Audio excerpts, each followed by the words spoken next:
Welcome back to the Rebuilt Parish podcast. We are so grateful that you chose to tune in today as we continue this discussion on small groups. I can't wait for you to learn from Father Roger and Dawn from St. Hilary in Tiburon, California. They are sharing all about the transformation that their parish has had. And don't worry, at the end, they each share their biggest piece of advice they would give to a parish who's just starting out on small groups. So you'll want to make sure to tune in to the end. We'll see you inside the episode. Father Roger, Dawn, welcome to the Rebuilt podcast. Thank you so much for joining us. You're welcome. Good morning. Great to be here. Thank you, Melissa. Well, Father Roger, we're excited that you are back here with us to share another piece of the puzzle at St. Hilary.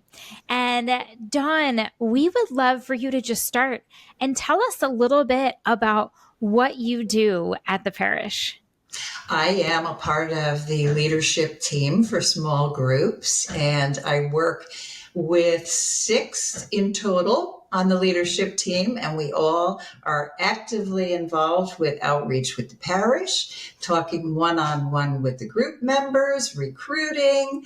It's really been a wonderful experience getting this thing up and running and continuing to work with it and develop it with Father Roger.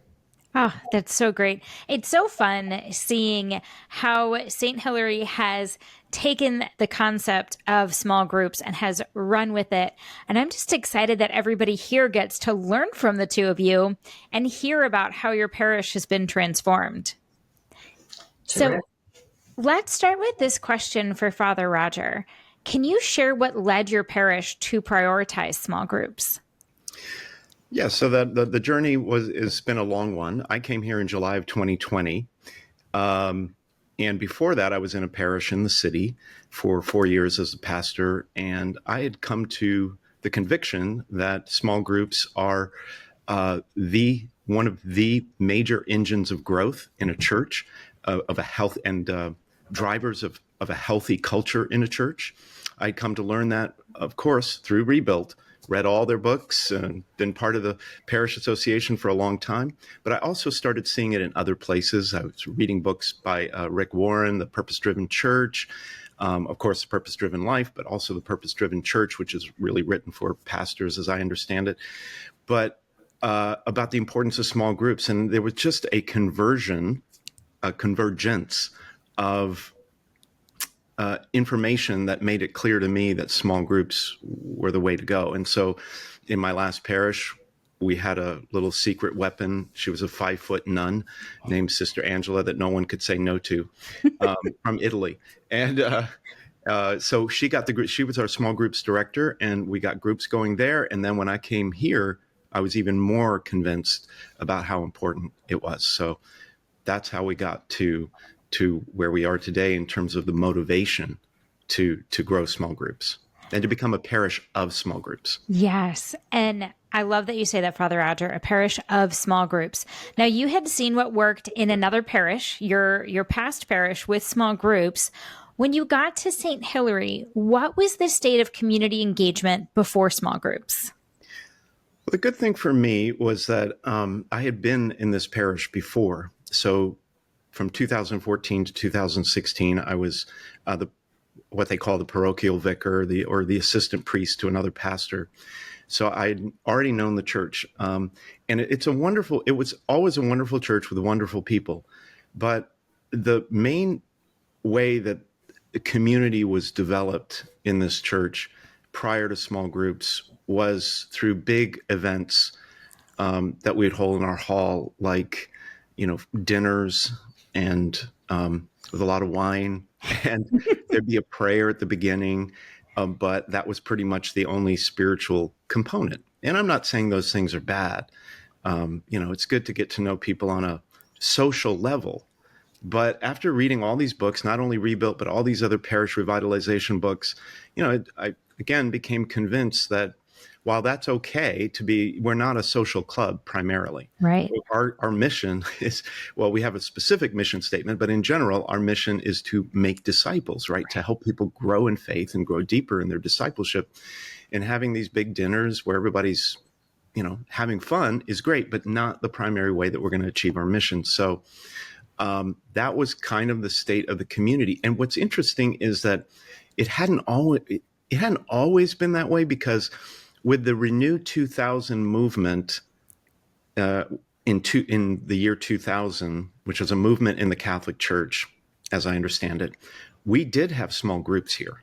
Oh, wow. Before, and they got up to a certain number, I think maybe 10 or 12 or something like that. But then they just petered out. And so, I guess there wasn't enough management or care given by the staff over time. We lost a staff member. This was long ago. And they just petered out, except for two, our men's scripture fellowship group and our women's faith sharing group. And those have been the longest one. They have been in operation since 2000. But when I came here back in 2020, those were the only two. Okay. We only had two groups. Wow. So you started with two groups, and I'm excited. We're going to talk about this in a little bit for everyone to hear how many groups you have now and how many people are involved. But let's talk about those beginning stages again. So how did you introduce this concept to the parishioners? Did you have any sort of resistance, or did you have excitement around it? So we've developed our small groups in kind of two stages here. The first stage, when I first came, I came in July of 2020, right in the middle of COVID lockdown. I think it had just sort of been lifted, the lockdown, but people were still worried, and we were having outside masses. So for the first year, if I'm recalling correctly, we didn't have much. We were really working on our weekend experience, making it a great weekend experience. And then I think it was somewhere around 2021 or so where we started really focusing on small groups. And I recruited a wonderful parishioner here named Michaela, who said, yes, I'll take on the laboring oar of small groups. And so she's got a wonderful personality. She's very convincing and persuasive. And she started groups and got them to a certain level. And it was wonderful. And so it was really, I think, word of mouth. And I did preach about it from the pulpit, usually in the fall, as we began our fall kickoff, the Sunday after Labor Day. And then through Lent, we do a Lenten push. And that's kind of what we've done.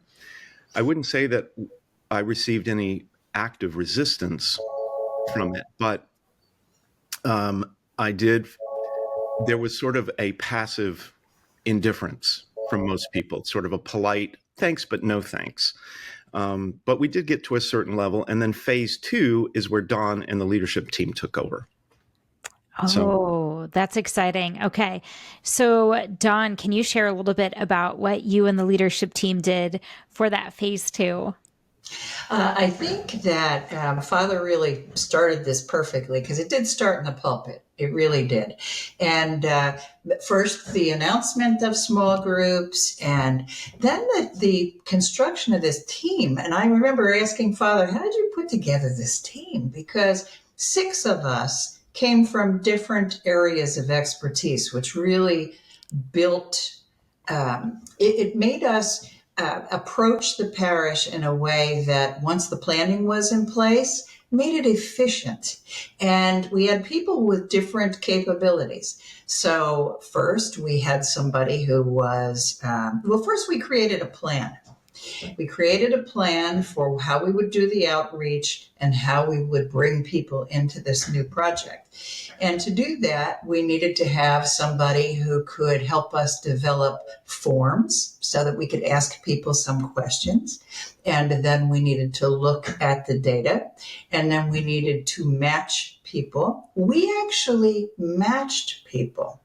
And then we had an expert at outreach, someone who actually made personal contact on this team with the individuals that we were recruiting. And I think that was really a key piece, because we developed a relationship with these people. And then we had a woman who was excellent with the Hispanic community in recruiting people for groups where she understood the culture and the development of these groups as well. So we were able to diversify in a way that was really wonderful for the parish. So I think that the team was critical in that we had different things that we could do to bring people into the development of small groups. And then we continued with it and continued the outreach and the individual discussion with the parishioners. Oh, that's amazing. Dawn, I appreciate how you shared how, Father Roger put together this team and found the right leaders for the right places, because that's critical in building that small group leadership team where everyone can share their talents, and it just helps make it so much more effective. Now, Dawn, I understand that you helped when it came to recruiting and training leaders for the small groups. Can you share a little bit about that with us? Well, Father Roger came up with the idea of having a training session where we would actually, once we identified the small group leaders, and by the way, we actually reached out to the parish and asked people if they would be interested in heading up a small group. If we had a specific form that asked people to come forward, are you interested in having a small group? So we developed small group leadership. And we held a special event where Father Roger put together a training, and he actually had slides and a talk, and we had a little dinner. And so we actually brought these people in to the process early on, all the leaders, and they felt that they understood what we were doing. Also, we had training materials. So all along, we provided videos. These are the rebuilt videos and reading materials. And so people felt as though they were a part of this process and they were being educated. So there weren't any mysteries. We were very transparent in everything that we were doing. But this training that Father Roger had, it was really instrumental in the beginning. And Dawn was very instrumental in that as well. So, yeah, we did this, Melissa, where we took this second phase of our small group growth happened last Lent. So it's been about a year. Yes. And we started planning it back in September, I believe, September, October. That's when we assembled our small groups leadership team. And we followed the rebuilt plan to the T, like every step along the way. There was a whole, I forget what it's called, a strategy book or a handbook or a plan book or whatever it was. Yes. Mm-hmm. We just followed it to the T, and it worked perfectly. And for Lent, we used the Rebuilt Faith book that Tom and Father White wrote, which really got people engaged. It did. And I should add to that in addition, this was kind of a delightful addition. We found out that this created a little bit of FOMO, like fear of missing out, because a lot of people that didn't join in the initial sign up wondered what was going on, because everybody got a book and they were very interested and people were reading and following along with this program. So it was really wonderful. But we did use the rebuilt materials and the book. Well, I love hearing that when you take the materials that we provide, that it just works for you, and it's really just plug and play for it. So that makes my heart so happy to hear that this worked for you and it helped to give you that framework for it. Now, let's talk a little bit about some of those results. So how many small groups do you have going right now? 30. Oh my gosh, 30 is amazing. So how many parishioners is that? Well, it's 241 members currently. That is incredible. Yes. And Father Roger, before we started recording, I asked you about what does that weekend attendance look like for you in person? I know you've got a massive online attendance too, but tell us about that in-person attendance. Well, I wouldn't call it massive, but thank you, Melissa. So our in-person attendance right now is about 500 over the weekend. It's been growing. We're growing at a steady rate. It's a tough area here in Marin County. I always feel like I have to make that clear. The number one unchurched area in the country. But anyway, so we got about 500. So that means we've got about half of our people attending Mass in small groups. So proportionately, I'm very, very grateful for that. That is incredible. I mean, I think that is just such a tremendous win that you've got such a high percentage of your parishioners that are coming on the weekend are engaging in a small group too. And we know there's so many other benefits that happen from getting your parish to become a parish of small groups rather than just a parish with small groups. So let's talk a little bit about what that impact and transformation has looked like. So you've gotten to know these people. What changes have you seen in the lives of your parishioners as a result of now that they've become a part of a small group? I'll start, and then maybe Dawn has, because, Dawn is an active parishioner also, so she probably hears a lot of things as well. I have a broad view as a pastor, but also people don't tell me everything. So what I've seen, though, and what I've heard is really the small groups have helped this parish come alive in a way that I haven't seen before. It's always been a great parish, but it's really helped people like come alive and bring in new people. We've got so many new people. Our growth is new people and people who haven't been to church in a long time. I keep hearing that, every Sunday. Oh, I haven't been here. I haven't been to church in a long time, but I love what you do here. And a lot of these people are getting into small groups, and it's switching on their faith. That's what I hear. And it does my heart good every time, I'll go around and lock up at night. I'm the security guard as well. But I'll see the small groups meeting in our halls or in our rectory here, at 6:00 or whatever. And they're just having such a good time. There's a connection that there's never been before. Oh, amazing. Dawn, what have you seen? I want to underscore that because to begin with, a lot of us had the experience when we were kids in our neighborhood of looking around the church, and you kind of knew who these people were. But that's gone away over the years. And now, we find ourselves sometimes at church not knowing who the people are in the other pews. Well, now, one of the things I've noticed and I've heard from others is that we know each other. We're starting to get to know each other. We're starting to get to know the names of some of these folks and their stories. And it's really made an enormous difference in that way, because it develops a real connection between the people that are sitting in the pews. And that's a wonderful thing. Oh, that connection is so important. Yes. So important. Yes. Especially when you get to know people, who they are, and, you get to know the families. And then when we go to hospitality after Mass, we're waving at each other because we've seen each other, and we're meeting each other's children. And it's really wonderful. It's made a big difference. Oh, that's incredible. Now, we love to talk about mission and vision here too. So how have you seen small groups impact your parish's overall mission and vision? Yeah, I think I can answer that. So we have a very clear, short mission statement, which is to make Jesus matter to everyone. And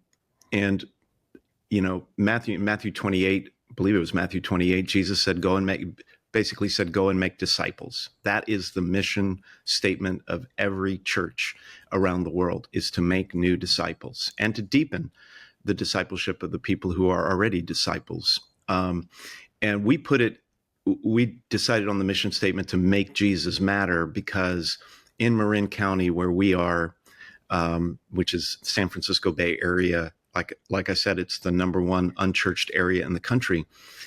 There is a fair amount of people who are actually hostile to religion, but there's a fair number of people, a lot of people who just were brought up Catholic and just it's not relevant. They don't feel it's relevant to their lives. So we want to do the things we can do to make it matter to them.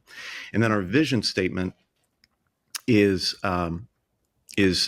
be a community growing in faith.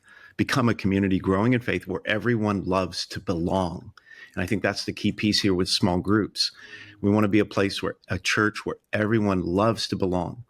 where you wake up on Sunday morning and you say, I can't wait to go to Mass, or I can't wait to go to my small group. It's not something I have to do. It's not an obligation. It's like, I can't wait to be there and see my friends and worship and praise God and listen to great messages and wonderful music and everything.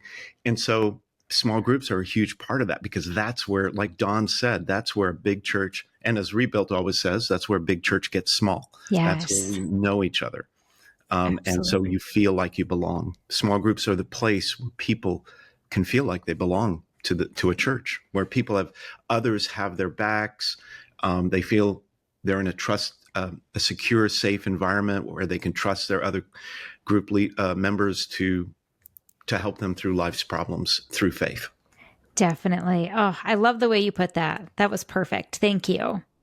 Now, I'm wondering, I don't know, maybe Dawn, this might be one for you, but could one of you share a specific story of transformation or a testimony from a small group participant? Do you have any good examples of those? I do. I have one. I have several, but Oh, okay. Let's hear it. um, so we started, like I said, the second big push where we saw the big growth for the second time was in February, Lent last year. I think it started in February. And so we got all these people in groups, and maybe a month after that, we launched into the launch. I got a call from a group leader who said, could you meet with this person? Because she's having some doubts, some issues. And at one point in the group, after a few weeks of being there, she said to the group, will you all believe this stuff? And I don't. I can't get there. And so I did meet with her. We talked for a while. But over time, and I attribute this not really to our talk, but to the small groups, over time, she is now still in the group, still actively participating, and now believes. And Ah, she's even bringing her husband, who was not a believer and hostile to church. He's now coming to Mass. So amazing. it's been a complete faith transformation for her. Oh my Um, gosh. so That's amazing. That's amazing. Dawn, did you have any you wanted to share too? I can speak to a woman in my own group who never belonged to anything. She said, I just haven't found anything I wanted to belong to. I did, but felt compelled to join this particular group because we worked to match people to times and took special effort to get people into groups where they thought they would fit. And she thought that was terrific, joined the group. And she said, just to have a place where I can go and speak to other people about my faith, about my friendship with Jesus, and with how I feel is so important. There's no one else in my life that I feel I can do this with, but I have you every week, this group. And I can come and I can feel that I belong here and talking about my faith and sharing my faith and praying together. And it's a wonderful thing. So I think that's happened in many cases, but I've had somebody say that to me personally. And it's just really meaningful. I love hearing there's so many different ways that small groups, being in a small group, have impacted individuals. It's so interesting being able to hear both sides of the spectrum too. People who have had that complete and total faith transformation and are now taking the steps of discipleship and evangelizing. Father Roger, where you're sharing about that woman brought her husband who was an unbeliever. That's huge. And then Dom, when you're talking about some of the parishioners who they just want to have someone that they can talk about their faith with. Small groups does all of that and so much more. They're just such a conduit for transformation. Well, Father Roger, we know that not everything we do in church world is easy, and sometimes we face some challenges. What challenges did you face while implementing small groups, and how did you overcome them? well, I think the biggest challenge was overcoming the, like I said earlier, kind of the polite disregard from a number of parishioners. Well, that's nice, but it's not really for me. Yeah. And that was the challenge. And I remember preaching about small groups last Lent, and I'm always talking about trusting God and thanking Him in advance for all the good that He's bringing and all the favor that He's pouring out on this parish. But sometimes I would look out and I was like, is this going to work? Is this really going to work? So that was probably, I would say, was the biggest challenge for me. And I want to echo something that Dawn said earlier. Our implementation process had two components. One that was, I guess, sort of technical. So we had a way for people to sign up using forms and getting online and indicating their interest. And on our leadership team, we had a computer software engineer, a parishioner who was very good at doing these things. And Dawn was the small group administrator, and she would work closely with him in getting people, into groups. But the other component was more qualitative. It was more personal. Personal is what I should say. That Dawn and one of our other members, particularly Jim, who's a phone guy, he says, I don't understand anything about these forms. I don't understand anything about, the internet. I don't do that kind of stuff. But he loved working the phones. And between Dawn and him, they were able to get everyone matched to the right group. So people felt comfortable. So another challenge was getting people over the hump of indifference. But then also, if there wasn't a right fit, getting them into the group that had the right fit. So I would say those were the major challenges, was making sure everybody's getting over the hump of indifference, which I think the Rebuilt Faith book really helped with. Yes. Because it, gave people a kind of a sense of security. All right, I've got a book that I can use. And I think some Catholics don't want to get into small groups because they say, I don't know enough about my faith. But if you got a book, you got something, right? Exactly. So it was a great start to that. So getting over that hump, preaching about it, and then Jim and Dawn just getting on the phone. And it's like, come on. I mean, I remember Jim, he's a salesman at heart. And he says, I'm selling for Jesus. Yes. He'd be over in hospitality, and he'd be, talking to people before, after Mass. Come on, you got to try this out. I was a little worried about his strong sell, but his sales tactics, but it worked. So Everybody's using their gifts for Jesus. I love it. that's right.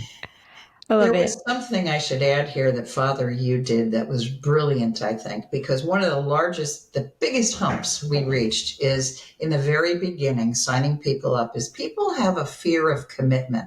Yes. Long-term commitment. So, if I start this thing, I'm never going to get out of it, blah, blah, blah. Well, Father started it with a Lenten, we had a period of time that had a start and an end. So we didn't ask people to commit their life away. We asked people to give this a try. Do it for this period of time. And Father talked from the pulpit about that. We're asking you to just give this a try. And then when it finished, many people were gung-ho and wanted to continue, and others were asked to give it another try. So I think that some advice would be, don't ask somebody to commit to everything all at once, right? But start with something manageable.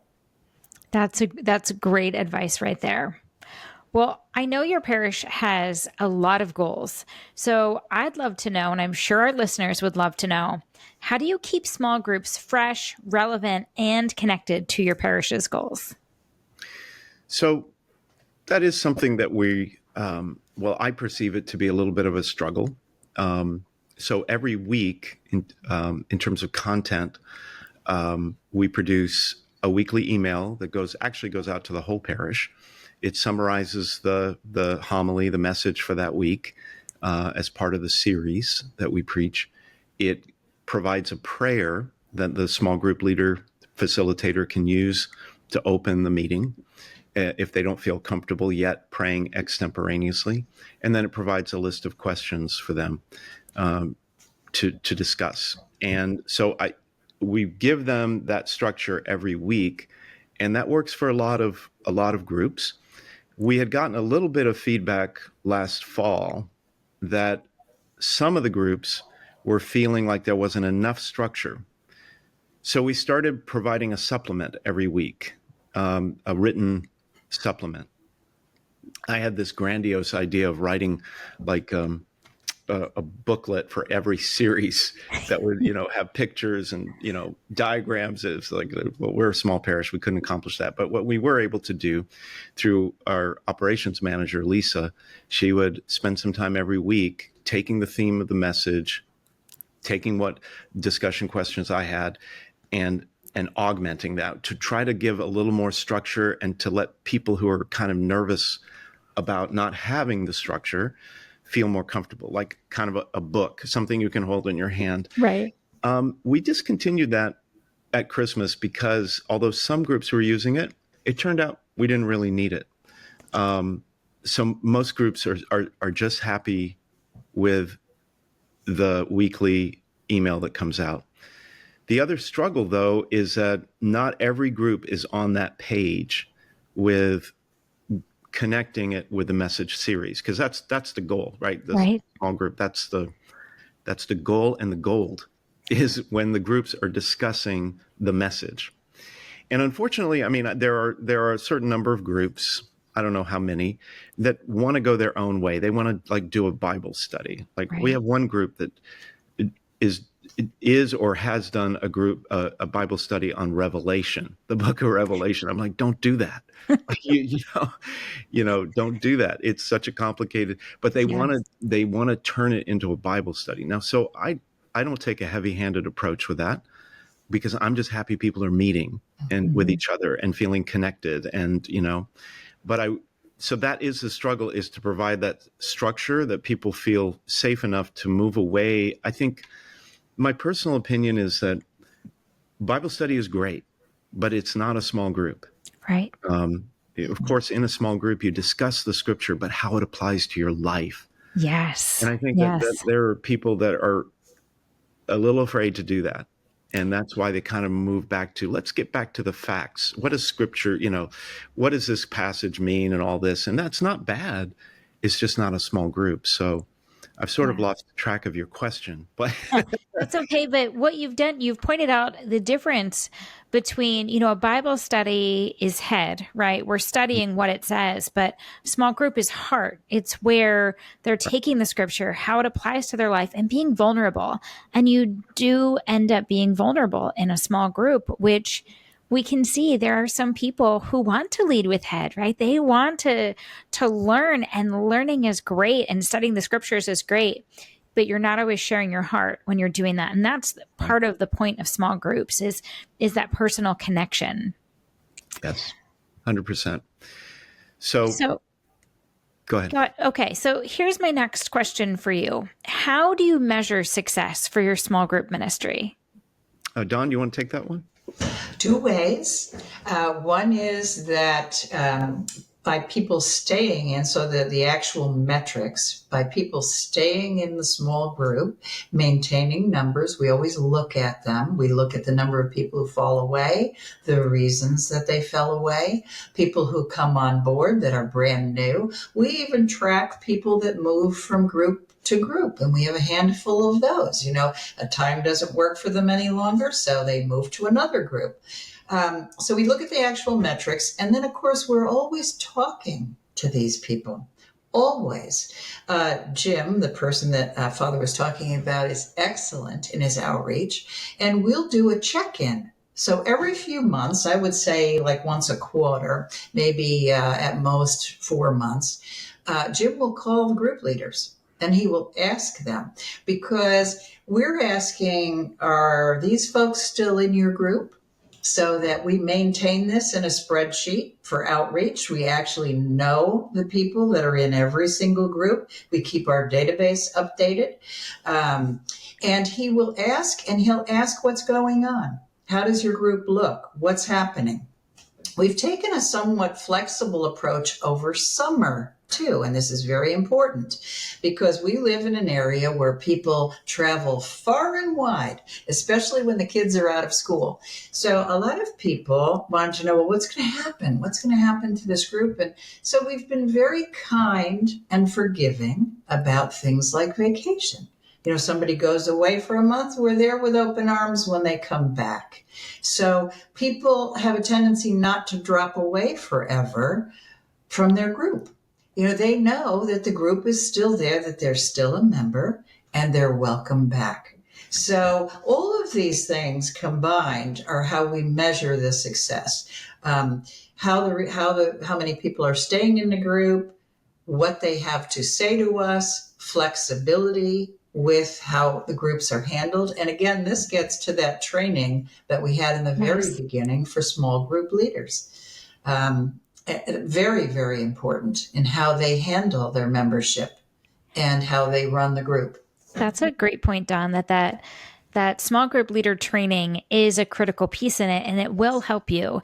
And I appreciate how you look at both the qualitative and the quantitative data, because the qualitative data, the numbers, will show us things that without talking to people, we don't know the whole story. So it's wonderful that you found someone on your team who can help you source out that information. Well, here's my last question for the two of you. If you could give one piece of advice to a parish just starting out with small groups, what would it be? Well, for me, it would be to assemble a leadership team. I think that was the game changer. You always need a leader, but the leader needs a leadership team. Yes. I have a leadership team for the parish, and this was really a rebuilt innovation that I had never thought of before. Instead of putting it all on one person's shoulders, to have a leadership team. And the advantage of that is not only that you get a variety of perspectives, but you get a variety of talents. Yes. So on our team, the Jim, love working the phones. There's a lot of people who don't like working the phones. Dawn is very good interpersonally with people, but she's also very good with, keeping the numbers and the spreadsheet and the database clean. And so we just had a variety of talent on the team. Robert, who was our sort of not data person, but like IT person, who was developing the forms so that it would be easy for people to get connected. So I would say have a leadership team. Yes. Such a great one. Go ahead, Don. Absolutely. I can't underscore that more, because this is not a one-person job. It's not even a two-person job. Right. It literally took the six of us.